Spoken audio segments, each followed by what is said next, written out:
ए नीट चाल, काही लागलं नाहीये, चल. मम्मा पण मला इरिटेट होतं यार पायाला जाम. थोडे दिवस आपल्याला सहन करावं लागणार आहे, कळलं? अगं पण माझ्या पायाला काही झालंच नाही तर कसं. सतत असं दाखवायचं की तुला खूप काहीतरी झालंय. आणि गॅरीला तर असं वाटलंच पाहिजे की हे सगळं खूप सिरियस आहे. पण वाय मम्मा? त्याशिवाय तुला गॅरी कसा मिळणार? आणि तुला गॅरी मिळावा म्हणून मी 500 रुपये खर्च केले ग. कधी नव्हे त्या वॉर्ड बॉयला 500 रुपये द्यावे लागले या खोट्या प्लास्टर साठी. आय नो मम्मा आणि I love you for that. खरंच तू खूप स्वीट आहे. Me too baby, I love you too. पण आता केड्या येईल त्याच्यासमोर असं दाखव ना की तुला खूप खूप खूप दुखतंय. पण केड्यासमोर कशाला? कॉमन सेन्स वापर ना. अगं केडी गॅरीचा मेसेंजर आहे, तो सगळे रिपोर्ट त्याला देणार. हा mamma you are actually right. Mamma माझा पाय दुखतो. अगं हे काय झालं? कुठल्या झाडावरून पडली? अरे काय बोलतोय, मरता मरता वाचलीये माझी मुलगी. मरता मरता कुठे गेली होती मरायला? गॅरीकडे गेली होती. अरे पण मग तिथे झालं काय?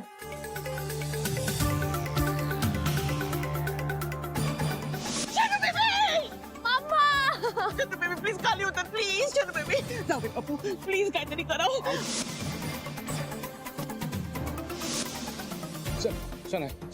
डोळे उघड. ही वेळ तुमच्यामुळे आली आहे माझ्या शनू बेबीवर. तुम्ही सगळे तमाशा बघत उभे राहिलात. बिचारी माझी शनू बेबी. अरे कोणी आलं नाही तिच्या मदतीसाठी. मी हॉस्पिटलमध्ये घेऊन गेले आणि खोटं प्लॅस्टर करून आणलं तिला. एवढं सगळं केलं तू त्या गॅरीसाठी? केड्या यार यू नो ना how much I love Gary. मग मी त्याच्यासाठी वाटेल ते करू शकते. मी म्हणून गेले सुसाईड करायला. सुसाईड? तू सुसाईड केलं? केलं असतं तर अशी दिसली असती का ती इडियट? हो पण मग सुसाईड केलंच नाही तर लागलं कसं? अरे यार मी पडले यार तिकडे. किती किती किती किती प्रश्न विचारतो तू. मला तर ना त्या गॅरीचा राग आलाय, खूप राग आलाय मला त्याचा. माझ्या शनू बेबी बरोबर लव्ह करायला पाहिजे, तिची रिस्पॉन्सिबिलिटी घ्यायला नको. मूर्ख कुठला.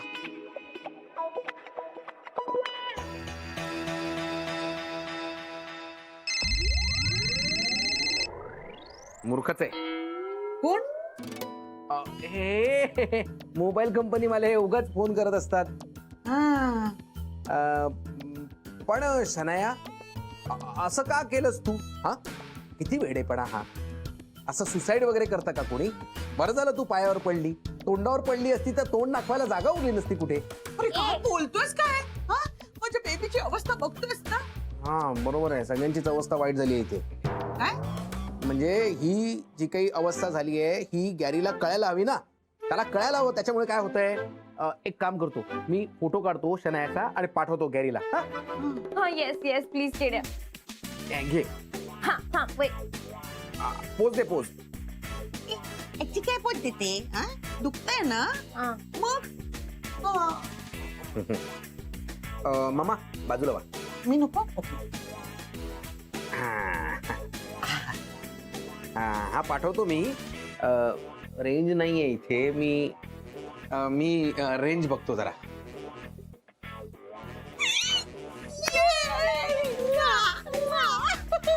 हा गॅरीला फोटो पाठवेल, मग गॅरी तुला फोन करेल आणि तुला भेटायला तडफडेल. मम्मा तू आपल्या गॅलरी खाली येऊन फुलं घेऊन असं उभं राहिलं आणि शनाया प्लीज कम डाऊन असं म्हणेल का? लहानपणी तुला उगाच फेरी टेल्स वाचायला दिल्या मी. Titles whatever. केड्याचा मेसेज? अरे यार. हा हॅलो. हा गुरु, अरे फोटो बघितलास का शनायाचा? हो यार किती लागलंय माझ्या बच्चाला यार. मला बघवलंच नाही गेलं. अरे तिचा पाय फ्रॅक्चर झालाय. मरता मरता वाचली ती. अरे हो पण तिने काही ऐकलंच नाही ना. अरे पण तू तुला आधीच समजून सांगायचं ना यार. काय बोलणार होतो यार किड्या, काहीच ऐकत नव्हती ती. पण तुला मी खरं सांगतो, या निमित्तानं माझ्या एक गोष्ट लक्षात आली. शनायाचं माझ्यावर खूप प्रेम आहे यार. माझ्यासाठी माझी बच्चा जीव द्यायला निघाली होती यार. किड्या किड्या मला भेटायचंय शनायाला. मला नक्की भेटायचंय तिला प्लीज. मग भेट ना. ही तिची आई चिडली आहे माझ्यावर. ती भेटू देणार आहे का मला? चिडणार नाही तर काय. तुझ्यामुळे तिला किती त्रास झाला शनायाला. मग तिची आई चिडणार नाही तर काय, भेटू नाही देणार तुला ती. किड्या तू तू कर ना, काहीतरी कर ना तू प्लीज. मी काय करू यार, मी काय काय करू यार. ती आई डेंजर आहे गुरु. अरे तिच्या वाट्याला जाणं म्हणजे स्वतःची वाट लावून घेण्यासारखं आहे. अरे वाट्याला नको जाऊ, पण काहीतरी जुगाड कर ना, म्हणजे तिला घरातून बाहेर काढ ना. काय घराच्या बाहेर? अरे तीच मला बाजारात नेऊन विकेल आणि जे पैसे येतील ना त्यात भजी खाईल ती. अरे मूर्ख माणसा, म्हणजे बाहेर काढ म्हणजे काही तासांसाठी बाहेर काढ, म्हणजे तेवढ्या वेळामध्ये मला घरी येता येईल आणि शनायाला जरा भेटता येईल, तिच्याशी बोलता येईल ना. कसं नेणार आहे, काय सांगून घेऊन जाऊ तिला. तिच्यासमोर बोलता पण येत नाही यार काही. ती काही ऐकून घेत नाही माझं. केड्या केड्या कर ना काहीतरी, आणि एक काम कर, तिच्या बरोबर ना तू पण जरा बाहेर जा, म्हणजे मला 2 तास का होईना शनायाला जरा भेटता येईल. ठीक आहे यार, बघतो काहीतरी डोकं चालवावं लागेल मला. चल मी तिला बाहेर घेऊन जातो, तू ये आणि भेट तुझ्या बच्च्याला. हा please please please. Bye. Dear Gary, आता तू येच. आता बघ मी कसा तुमचा प्लॅन सक्सेसफुल करते ते. यार किती लागलंय माझ्या बच्च्याला. कशी असेल ती, मला एकदा भेटायचंय, तिला कसं भेटू. ऍडव्होकेट भालेराव तक्का फोन करते. हा हा हॅलो सर. अरे गुरुनाथ, आहात कुठे तुम्ही? पत्ता काय तुमचा? नाही, मी जरा एका प्रॉब्लेम मध्ये अडकलो होतो, म्हणून जरा तुम्हाला नाही फोन करू शकलो. अहो, आधीच तुमचा डायव्होर्सचा प्रॉब्लेम चाललाय, त्याच्यात आणखीन प्रॉब्लेम काहीतरी निर्माण करू नका तुम्ही. नाही नाही सर, तसं काही होणार नाही. तुम्ही का बरं फोन केला होता? तुम्ही निर्णय काय घेतलाय? सेटलमेंट करणार आहात की डिवोर्स घेणार आहात? नाही सर, माझा निर्णय आता पक्का आहे. मला डिवोर्स हवाय. निर्णय तुमचा पक्का आहे ना? नाही म्हणजे त्याची सगळी मला तयारी करायला लागेल ना.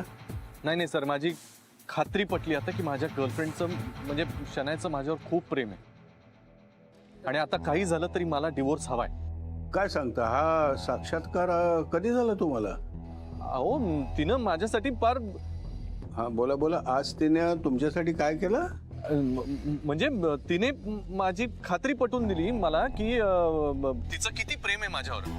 मग सर, एवढं प्रेम असल्यानंतर माझाही निर्णय आता पक्का झालाय. आता काही झालं तरी मला डिवोर्स हवाय, बस. Okay okay fine. यार कशी असेल माझी बच्चा, उद्यापर्यंतही राहत नाहीये. फोन करू का? यानू बेबी, काय करतेस तू? मम्मा चल यार, ही स्टाईल आहे. ही कसली स्टाईल? उद्या भिंती रंगवशील. Good idea. मम्मा मी प्लीज भिंती रंगव. नको नको, त्यापेक्षा तू अंगभर टॅटू करून घे.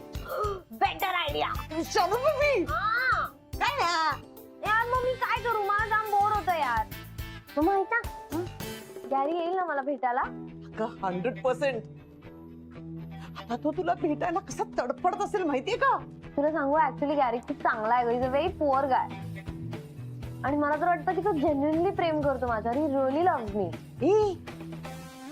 हे लव्ह वगैरे असतं ना, ही सगळी भंपकगिरी असते. उगाच तू आल्यावर इमोशनल वगैरे होऊ नको, आधीच सांगून ठेवते. का का काय? आपण आपल्या टार्गेटच्या किती जवळ आलोय शनू बेबी. हा, हे असं काहीतरी करशील आणि आपल्या प्लॅनिंग वर पाणी पाडशील. म्हणजे बोलून तरी जरा बरं वाटेल.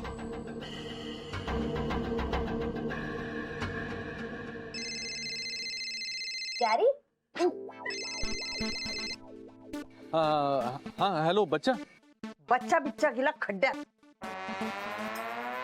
परत जर माझ्या शनू बेबीला फोन केलास ना, तर तुझा पाय पण फ्रॅक्चर करून टाकीन. No mamma no. Gary, I love you, I miss you.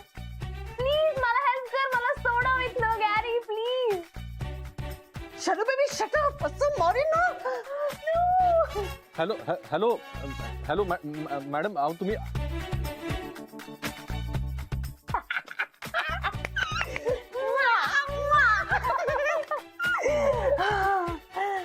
असा तडफडत असेल ना तो. आता केडी काय करेल माहितीये? उद्या मला काही कामानिमित्त बाहेर पाठवेल आणि गॅरीला तुला भेटायला बोलवेल.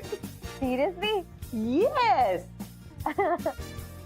पण तू असंच दाखव गॅरीला की तुझं खूप खूप प्रेम आहे त्याच्यावर. आणि मी अपोज करते आणि तू माझ्या अपोजला अपोज करते. मम्मा म्हणजे मी नक्की काय करू? तू फक्त मी सांगते ना त्याला मम कर. बरं ठीक आहे मम्मा. ठीक आहे. अगं तूच म्हणलीस ना आता मम्मा कर. मी केलं. प्लॅस्टर तुझ्या पायाला नाही तुझ्या डोक्याला बांधलं पाहिजे. मम्मा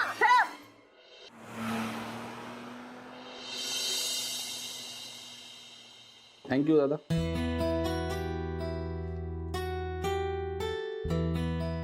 ए गुजूबाई घे चहा आलाय. जरा थांबेल तुझं डोकं दुखायचं घे. पण बरं वाटलं तुला डोकं आहे बघून. सकाळपासून जे काही कळलं ना म्हणून टेन्शन आलं यार, म्हणून डोकं दुखतंय. मला हे सगळं ऐकल्यावर असं डोकं बधीर झाल्यासारखं झालं होतं, पण नंतर विचार केला की आपणच जर हातपाय गाळून बसलो तर कसं होईल. पण आता वहिनी कशा आहेत? आनंद खरं सांगू का, राधाला ना कॉलेज पासून कधी बिचार बघितलं नाहीये रे. आता ना खूप बिचारी वाटायला लागली रे राधा. तिच्या बाजूने कोणी विचारच करत नाही. अरे नाही यार, तसं नाहीये. आम्हाला सगळ्यांना त्यांची काळजी वाटते. हो, पण अपेक्षा सुद्धा आहेत ना. सगळेजण काही ना काहीतरी अपेक्षा करत असतात तिच्याकडून. एक आई म्हणून, सून म्हणून, ऑफिसमध्ये बॉस म्हणून किती प्रेशर्स हँडल करायची रे तिला. तिला काय हवं हे कोणीच विचारत नाही. तू विचारलंस? विचार खोदून खोदून विचारलं तेव्हा कुठे मनातलं बाहेर पडलं तिच्या. ती रडायला लागली यार ती एकदम. बिचारा बहिणी. आनंद, कुठलाही माणूस कितीही प्रयत्न केला तरी सतत नाही ना रे आनंदी राहू शकतो. ते म्हणजे वरून कितीही त्याने दाखवण्याचा प्रयत्न केला की मी आनंदी आहे, तरी मनातून त्रास होतच असतो ना. इमोशन्स आहेत ना शेवटी. आपण त्याच्याशी प्रामाणिक असायलाच हवं. आणि राधाच्या बाबतीत विचार केल्यानंतर लक्षात येतं ही मनातलं काही व्यक्त करत नाही, त्यामुळे ना विचार साचत जातात रे तिचे. हो यार, मी समजू शकतो हाऊ शी वॉज फिलिंग. यार मी एकटा होतो, माझ्या बरोबर कोणीच नव्हतं ना तेव्हा. कसं वाटायचं मला ते लागतं रे कोणीतरी तुमच्या बरोबर सगळ्या गोष्टी शेअर करण्यासाठी. आनंद, ती खूप हळवी झाली. आनंद, आपल्या सगळ्यांच्याच आधाराची गरज आहे राधा. तिच्यावर घरची जबाबदारी आहे, ऑफिसची जबाबदारी आहे, अथर्वच्या अभ्यासाची जबाबदारी आहे. खूप जबाबदारी आहेत आनंद तिच्यावर. हो ना. आणि त्यात गुरु आहेच फक्त त्रास द्यायला त्यांना. आणि हा गुरुमुळेच ना ती शनायाची आई इथे आली आहे घरात. शनाया पण होती त्रास द्यायला, आता शनाया आणि तिची आई दोघे मिळून त्रास देत आहेत. आणि या सगळ्यात त्यांची डिवोर्स केस. यार आपण आहे ना, आपण सगळ्यांनी मिळून यांना सांभाळायला पाहिजे रे. आपण आहे ना एक गोष्ट ठरवून टाकायला पाहिजे की जेवढं पॉझिटिव्ह ठेवता येईल ना तिला तेवढं ठेवायला पाहिजे. गुरुचा विषय सुद्धा काढायचा नाही बास. बरोबर. पण मला एक सांग, आता वहिनी कुठे आहे? देवळात गेली. शनायाने जो काय पराक्रम केलाय त्याचाही दोष तिने स्वतःलाच दिलेला. शनायाला जे काय लागले ते सुद्धा तिला आवडलं नाहीये, सहन होत नाहीये. आता काय, कशी आहे ती शनायाची तब्येत? भक्तिमीस गेलेत म्हणजे त्या जाणार आहेत आणि मग त्या सांगणार आहेत तेव्हा कळेल. Anyway, चल निघूया आपण दोघं. तू 5 मिनिटं थांब, मी माझ्या असिस्टंटना सगळं सांगून येतो उद्याच्या मीटिंगचं. ओके, आलोच.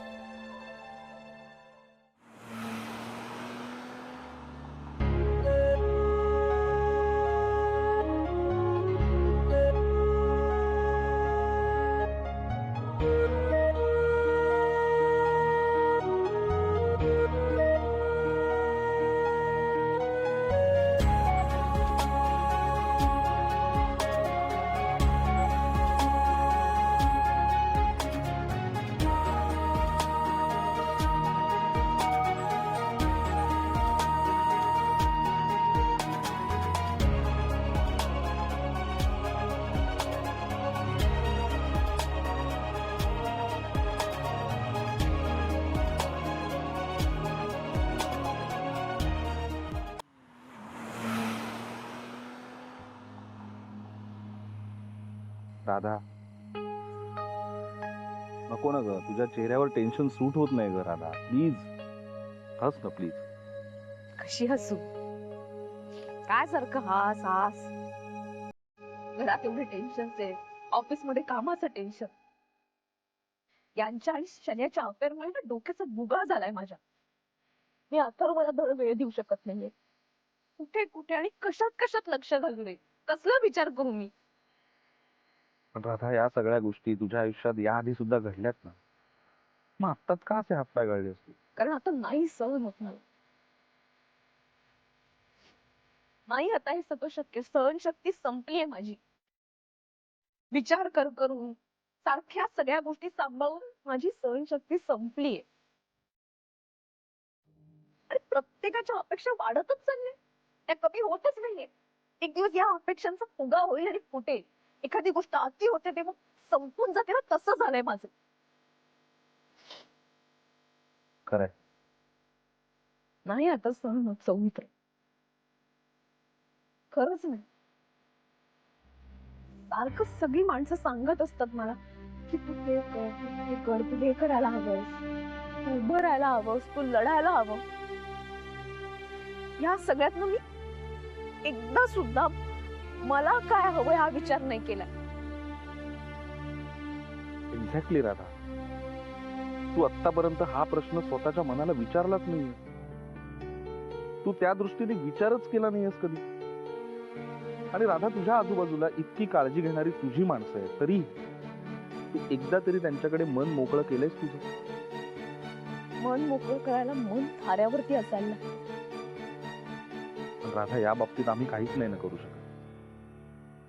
मला कळतायत तुझ्यावरचे प्रॉब्लेम, मला कळतायत तुझी टेन्शन, पण शेवटी मन शांत ठेवणे हे तुझ्याच हातात आहे ना. आम्ही फक्त समजून घेऊ शकतो. आणि तूच असा विचार केलास तर कसं चालेल? एकदा हे सगळं बाजूला ठेवून एकदा मन मोकळं करून तर बघ. किती वेळा बोलू, किती वेळा मी माझी सगळी टेन्शन लोकांसमोर आणू. त्यांनाही त्यांची टेन्शन असतात, प्रॉब्लेम असतात. आता ना त्यांना माझ्या दुःखांची सवय व्हायला लागली. दादा, तुझा जो समजूतदारपणा आहे, प्लीज एकदा कधीतरी बाजूला ठेव प्लीज. मग तसा विचार करायचा झाला ना, तर मी म्हणेन की मी निघून जाते इथनं. दूर कुठेतरी जाते, अशा ठिकाणी जिथे कोणी नसेल, फक्त मी. आणि फक्त सुख असेल तिथे, दुःखाची सावली सुद्धा नसेल. पण आहे अशी जागा. प्रॅक्टिकली विचार केला ना, असं काही नाहीये. आणि मीही अशा ठिकाणी जाऊ शकत कधीच नाही.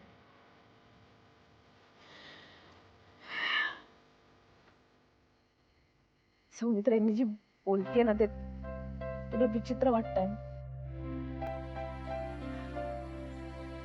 पण मग मी कोणाजवळ बोलू? तूच असा आहेस जो मला समजून घेऊ शकतो.